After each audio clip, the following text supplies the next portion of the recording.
Assalamualaikum warahmatullahi wabarakatuh. Alhamdulillah wassalatu wassalamu ala Rasulillah wala haula wala quwata illa billah. Rabbi shrah li sadri wa yassir li amri wahlul 'uqdatam min lisani yafqahu qawli. Amma ba'd. Al-mukarramun, para alim, para ulama yang kami hormati, pemirsa peserta pengajian online Yayasan Darussalam yang dirahmati Allah Subhanahu wa taala. Alhamdulillah kita masih dipertemukan oleh Allah Subhanahu wa taala dalam kajian rutin kita kali ini, yang insya Allah kita akan membahas tentang kitab Riyadhus Shalihin bab yang kedua, yaitu bab tentang taubat. Kaum muslimin rahimakumullah, taubat itu adalah salah satu jalan kita mendekat kepada Allah Subhanahu wa taala setelah kita melakukan kemaksiatan ataupun melanggar aturan Allah Subhanahu wa taala. Kita hendaknya lah melakukan taubat. Tapi pelanggaran kita kepada ajaran-ajaran Allah Subhanahu wa taala dan Rasulnya itu belum tentu kita mengetahuinya. Kita belum tentu merasa bahwa kita melanggar aturan Allah Subhanahu wa taala. Kita belum tentu merasa salah, belum tentu merasa melaksanakan kemaksiatan di sisi Allah dan Rasulnya. Karena itu kita senantiasa diperintahkan oleh Allah dan Rasulnya untuk senantiasa bertaubat setiap hari, bertobat setiap waktu, baik dari sesuatu kesalahan yang kita ketahui maupun yang tidak ketahui. Ma'asyiral muslimin rahimakumullah, Imam An-Nawawi dalam kitab Riyadhus Shalihin ini menjelaskan bahwa rukunnya taubat itu atau syaratnya taubat itu bagi hak-hak Allah Subhanahu wa taala. Jadi taubat itu dibagi menjadi dua, yaitu taubat dari kemaksiatan yang berkaitan dengan hak Allah dan Rasulnya semata, dan yang kedua adalah taubat dari kemaksiatan atau kesalahan dari perkara yang berkaitan dengan hak-hak sesama manusia. Untuk yang pertama, taubat itu syaratnya cuma 3, ya. Yaitu yang pertama adalah menghentikan kemaksiatan, berhenti dari kemaksiatan. Yang kedua syaratnya adalah merasa menyesal, jadi berhenti dari kemaksiatan disertai penyesalan dalam diri, kemudian diikuti tekad azam yang kuat untuk tidak melakukan kemaksiatan itu di masa yang akan datang. Nah, ini adalah 3 syarat dalam taubat yang berkaitan dengan hubungan kepada Allah dan Rasulnya. Misalnya ya bagi orang yang sebelumnya malas sholat, kemudian dia bertaubat dari meninggalkan sholat itu, maka taubatnya adalah yang pertama menghentikan dari kemaksiatan itu. Ya, artinya setelah ketika taubat ya tidak pernah meninggalkan sholat. Kemudian juga ada penyesalan, menyesal bahwa kenapa dia sebelumnya malas melakukan sholat. Kemudian yang ketiga adalah tekad untuk senantiasa melaksanakan sholat dan meninggalkan kemaksiatan yang berupa tidak melakukan sholat itu. Ini kalau berkaitan dengan hak Allah dan Rasulnya. Artinya yang ini berkaitan dengan ubudiyah ibadah, misalnya sholat, puasa, zakat, dan seterusnya. Kemudian yang kedua yang berkaitan dengan hak-hak manusia, hak sesama manusia, baik muslim maupun muslim, hak terhadap tetangga atau ya kemaksiatan yang berkaitan dengan sesama itu tidak cukup dengan 3 perkara itu atau 3 syarat itu, tapi Imam Nawawi dan para ulama menambahkan 1 lagi syarat, yaitu syaratnya adalah bahwa orang tersebut yang bertobat itu harus mengembalikan hak orang yang yang dimaksiati atau kesalahan-kesalahan yang berkaitan dengan orang tersebut. Kalau berkaitan dengan harta benda maka harus dikembalikan. Ketika berkaitan dengan sikap maka juga harus meminta maaf dan seterusnya. Ini adalah syarat keempat bagi kemaksiatan yang berkaitan dengan sesama manusia. Jadi kemaksiatan terhadap sesama manusia itu juga sangat penting untuk ditaubati, dan syaratnya lebih berat daripada kesalahan kemaksiatan kita kepada Allah Subhanahu wa taala. Ma'asyiral muslimin, jamaah pengajian Yayasan Darussalam yang dirahmati Allah Subhanahu wa taala. Selanjutnya Imam An-Nawawi menyampaikan dalam bab ini ada sekitar 12 hadis ya. Yang mana 12 hadis itu berisi banyak hal, ada yang pendek dan ada yang panjang. Hadis yang pertama dan yang kedua berkaitan dengan perintah Allah Subhanahu wa taala kepada kita untuk senantiasa bertaubat, dan contoh Rasulullah SAW memberikan contoh kepada kita tentang taubat itu. Abu Hurairah meriwayatkan bahwa Rasulullah SAW berkata, "Wallahi inni la astaghfirullah. Wallahi, demi Allah, ini sesungguhnya saya Nabi Muhammad la astaghfirullah, saya sungguh beristighfar, memohon ampun kepada Allah, wa atubu ilaihi, dan bertaubat kepadanya, fil yaum, dalam satu hari, aksar min sab'ina marrah, lebih dari 70 kali." Ini hadis riwayat Bukhari. Dalam hadis riwayat Muslim, Al-Aghar bin Yasar Al-Muzani meriwayatkan hampir sama redaksinya, tapi jumlahnya berbeda. Fil yaum mi'ata marrah, dalam satu hari 100 kali. Hadirin kaum muslimin rahimakumullah, penyebutan istighfar yang jumlahnya dalam hadis yang pertama riwayat Bukhari itu 70 kali, lebih daripada 70 kali, aksar min sab'ina marrah. Sementara kalau menurut dalam riwayat Muslim disebutkan secara pasti 100 kali. Tapi ulama sepakat bahwa jumlah nominal itu bukan pembatasan. Bukan pembatasan harus 70 kali atau 100 kali, tapi itu kaum muslimin, para ulama mengatakan bahwa Rasulullah saja yang dosa-dosanya sudah diampuni oleh Allah Subhanahu wa taala, menjadi manusia terkemuka, menjadi manusia yang paling dikasih oleh Allah Subhanahu wa taala, terdekat kepada Allah, itu taubatnya sampai setiap hari itu antara 70 sampai 100 kali. Nah, bagaimana dengan kita kaum muslimin yang belum dijamin oleh Allah Subhanahu wa taala, belum belum mendapatkan stempel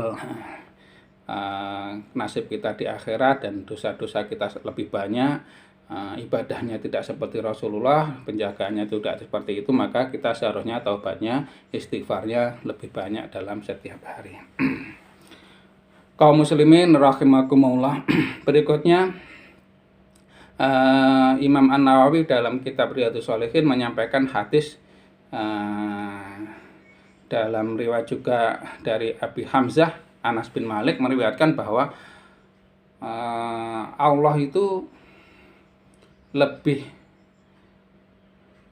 senang atau lebih suka dari taubatnya seorang muslim.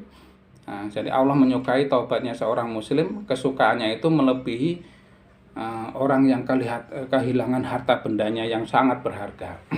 Bahkan dalam riwayat Imam Muslim mengatakan bahwa Allahu asyadu farhan bi taubati abdihi hina yatubu ilaihi min ahadikum kana ala rahilati bi atifala.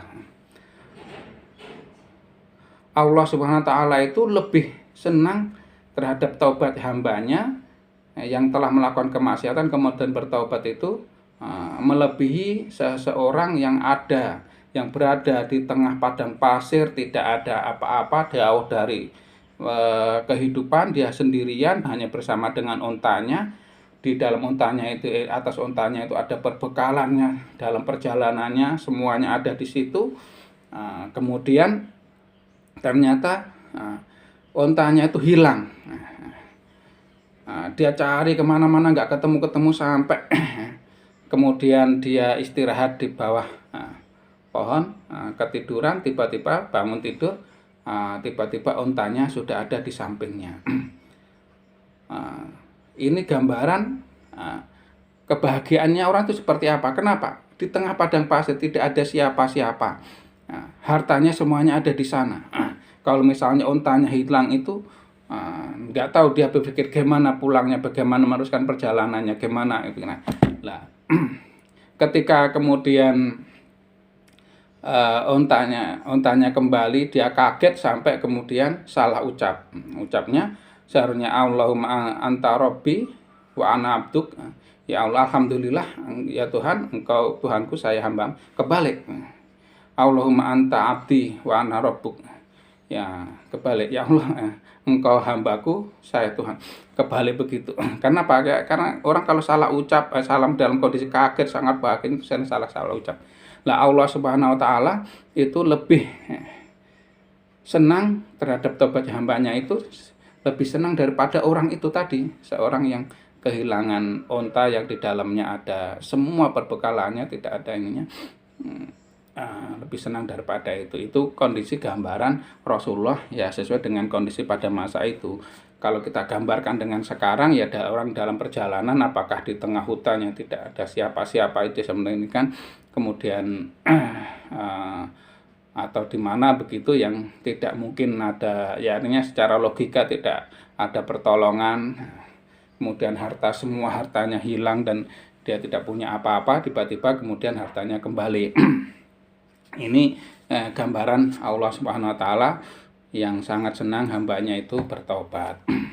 Jadi kaum muslimin rahimakumullah, sebaik-baik manusia itu bukan orang yang tidak pernah berbuat salah, tapi sebaik-baik manusia itu adalah orang yang pernah berbuat salah kemudian bertaubat, taubatannya nasuha, dan itu lebih disukai oleh Allah Subhanahu wa taala, karena memang manusia ini adalah tempatnya kesalahan.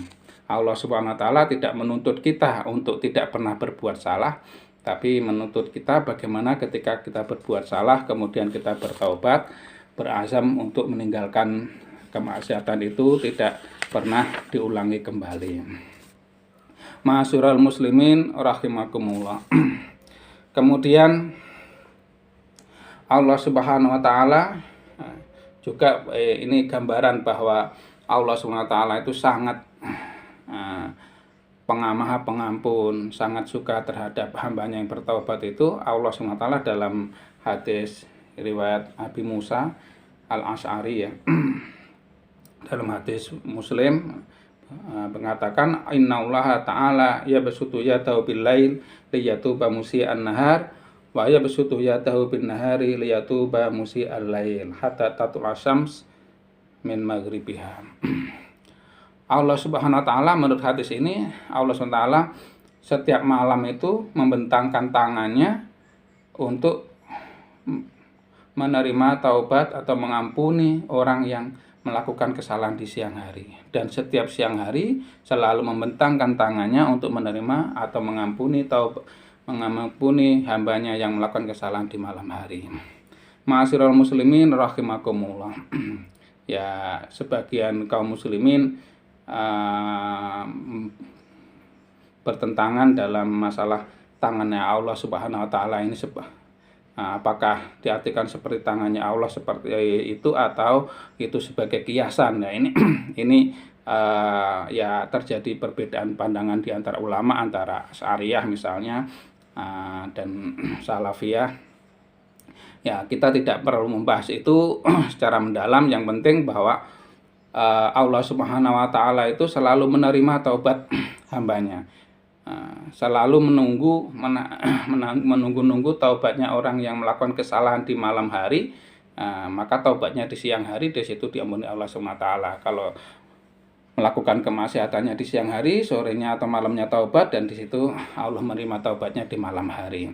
Ini hadis yang kita tidak membahas tentang ya tangan Allah itu seperti apa atau bagaimana kiasan atau tidak, itu ada di ranah yang tersendiri yang perlu kita kalau mau mengkaji itu ya perlu waktu yang sangat panjang.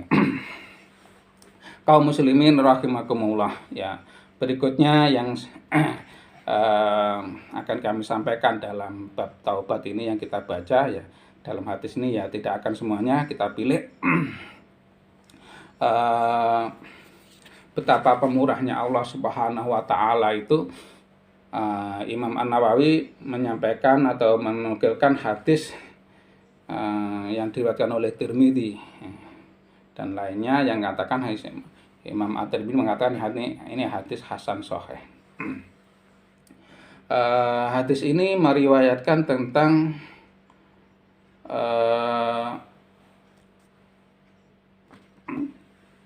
seseorang yang melakukan kemaksiatan. Maaf ya, tadi riwayatnya keliru ya. Jadi hadis riwayat Abi Sa'id ya, yang berkaitan dengan hadis seseorang yang telah membunuh 99 orang. Jadi ini pada masa sebelum Rasulullah, karena bahasanya kana fi man kana qablakum ya, pada masa sebelum kalian, ini sebelum masa Rasulullah, ada seseorang yang telah membunuh 99 orang. Kemudian orang ini datang kepada ahli agama. Dullani ala rohibin, tunjukkan aku pada pemuka agama rohib. Kalau sekarang mungkin Pak Kiai ya, gitu. Kemudian orang itu ditunjukkan pada seseorang yang paling alim di situ. Kemudian dia bertanya, wahai ya Kiai, wahai rohib, saya ini telah membunuh 99 orang. Apakah ada pintu taubat bagiku? Orang ini mungkin orang ya kiainya ini orang yang kencang, kemudian dia kencang dalam ibadah, dalam ini, tapi tidak dibekali dengan ilmu yang luas. Maka kemudian dia menfatwakan tidak, Allah tidak akan mengampunimu, tidak ada pintu taubat kepadamu. Karena jengkel, kemudian si orang ini kemudian membunuh si rohib itu, sehingga lengkaplah dia membunuh 100 orang. Nah, karena itu kemudian setelah membunuh itu dia kemudian pergi mencari lagi rohib yang lainnya. Kemudian ditunjukkan pada seseorang alim, seorang kiai. Kemudian dia tanya, wahai kiai, saya ini telah membunuh 100 orang. Apakah masih ada pintu taubat kepadamu? Kepadaku, pintu taubat bagiku? Si rohib ini kemudian dengan bijaksananya menjawab, ya masih ada. Pergilah ke daerah sana itu. Di sana itu daerahnya orang yang alim-alim. Pergilah keluar dari daerahmu. Daerahmu itu daerah yang penuh kemaksiatan, lingkungan yang tidak baik, lingkungan yang mempengaruhi seseorang untuk melakukan kemaksiatan. Karena dia ingin taubat, akhirnya dia melaksanakan perintah atau kan si kiai itu. Kemudian dia pergi menuju ke tempat yang ditunjukkan oleh si kiai itu, si rohib itu. Tapi kemudian di tengah perjalanan, si orang ini kemudian meninggal. Kemudian malaikat rahmat dan malaikat azab bertengkar, ribut. Yang satu malaikat rahmat melakukan, dia masukkan ahli surga karena dia sudah taubat dan ini. Sementara malaikat azab kemudian mengatakan dia belum melakukan kebaikan apapun, dia masih dalam proses. Jadi masih dalam proses kebaikan tapi belum pernah melakukan kebaikan. Maka di sini kemudian dalam hadis di sini katakan kemudian datang malaikat yang berupa malaikat ketiga yang kemudian memberikan saran, ukurlah jarak antara daerah kemaksiatan, daerah awalnya dengan daerah tujuan itu mana yang lebih dekat. Apakah dia si tempat meninggalnya itu lebih dekat kepada tempat asalnya yang tempat kemaksiatan atau lebih dekat ke tempat yang dituju, tempat kebaikan. Kemudian diukur, ternyata lokasinya itu, tempat meninggalnya itu lebih dekat kepada tempat yang dituju, sehingga kemudian menanglah malaikat rahmat. Akhirnya semua ini diampuni, kemudian dia masuk ke dalam golongan orang-orang yang diampuni oleh Allah Subhanahu wa taala. Kaum muslimin rahimakumullah, itu gambaran ya bagaimana orang yang sudah membunuh 99 kali diampuni oleh Allah Subhanahu wa taala. Bagaimana kemudian dalam hadis berikutnya juga kisahnya orang yang berzina. Pada suatu saat datang seorang perempuan yang hamil kepada Rasulullah, "Ya Rasulullah, saya ini telah berzina, hukumlah saya sesuai dengan hukum Allah kepadamu, intinya padamu." Rasulullah kalau melihat perempuan itu sedang hamil, maka kemudian beliau bersabda, "Pulanglah, rawat bayimu sampai kemudian nanti kalau kamu sudah melahirkan, sudah ini bayinya sudah sehat, sudah bisa ditinggal, datanglah ke sini." Ya, akhirnya perempuan itu pulang bersama keluarganya, ya kemudian dirawat baik-baik bayinya. Setelah kemudian melahirkan dan ya kemudian datang lagi pada Rasulullah. Kemudian ya singkat cerita, Rasulullah melaksanakan hukum Allah berupa rajam. Kemudian si perempuan itu meninggal, tapi setelah meninggal kemudian Rasulullah ikut menyolati jenazahnya. Nah, Sayyidina Umar kemudian protes, "Ya Rasulullah, engkau menyolati orang yang berzina." Apa sabda Rasulullah? Rasulullah mengatakan, "Wallahi, andai taubatnya itu dibagikan kepada kalian penduduk Madinah, lawasiat akan mencukupi." Ma'asyiral muslimin rahimakumullah. Jadi taubat yang sungguh-sungguh itu akan diterima oleh Allah Subhanahu wa taala, dan itu menjadikan orangnya kembali suci, menjadi baik kembali. Bagaimana seorang pezina kemudian dikatakan taubatnya mencukupi penduduk Madinah. Kaum muslimin rahimakumullah, sebetulnya masih banyak kisah atau hadis-hadis yang disampaikan dalam bab ini, tapi saya di penghujung materi saya ini akan saya sampaikan hadis yang paling panjang, berlembar-lembar hadis ini. Hadis ini berkisah tentang kisah taubatnya Ka'ab bin Malik terutama, dan dua orang sahabat lagi, yaitu Murarah bin Rabi'ah dan Hilal bin Umayyah. Ketiga orang ini ya, terutama yang karena hadis yang menyampaikan adalah redaksinya adalah Ka'ab bin Malik, dan Ka'ab bin Malik ini yang paling paling dramatis menerima dalam masalah ini. Ketiganya ini tidak ikut perang Tabuk ya. Jadi Ka'ab bin Malik ini menceritakan sebetulnya dia itu dalam kondisi ekonomi yang lapang, harta benda dan kesiapannya sehat dan ininya, tapi nggak tahu kenapa kok kemudian dia tertinggal dari kaum muslimin, tidak ikut berperang dalam perang Tabuk.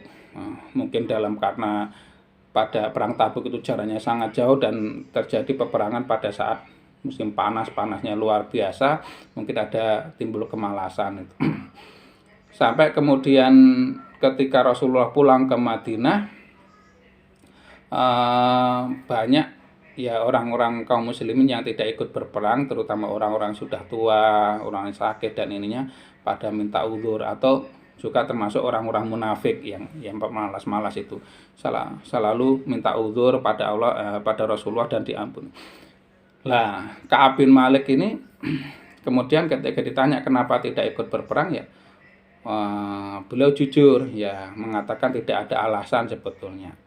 Dan karena tidak ada alasan itu, maka kemudian Rasulullah menetapkan ya tunggulah keputusan Allah seperti apa. Dan kemudian jawaban itu diikuti oleh dua sahabat yang lain, yaitu Murarah bin Rabi'ah dan Hilal bin Umayyah. Karena konsekuensi dari kejujuran itu tidak ikut berperang tanpa alasan yang dibenarkan. Kemudian Ka'ab bin Malik itu mendapat perlakuan yang luar biasa dari Rasulullah dan kaum muslimin, yaitu cara Jawanya itu disatru, diisolasi. Kalau sekarang sedang musim isolasi karena COVID dan ininya. Tapi isolasinya Ka'ab bin Malik dan kawan-kawan ini sungguh luar biasa. Kaum muslimin dilarang berkumpul, dilarang bergaul dengan Ka'ab bin Malik dan dua orang lainnya itu selama 50 hari.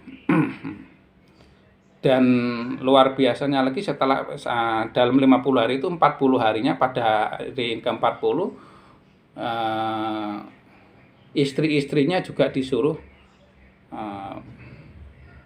tidak boleh bergaul.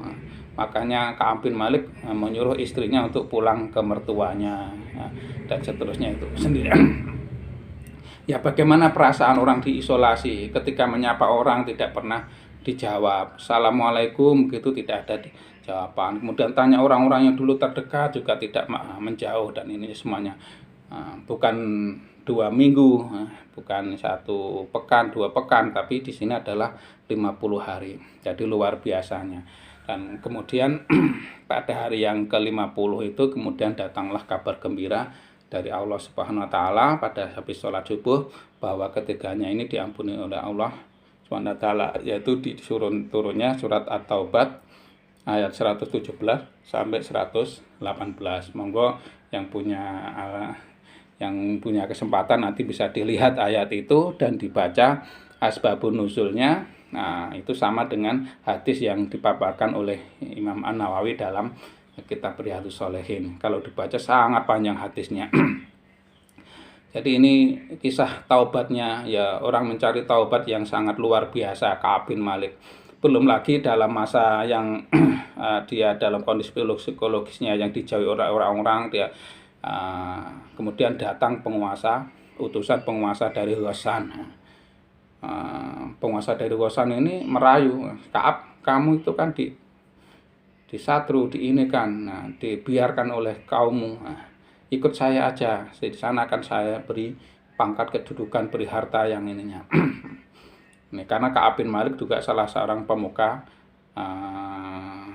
kaum muslimin pada masa itu, salah satu sahabat yang terkemuka.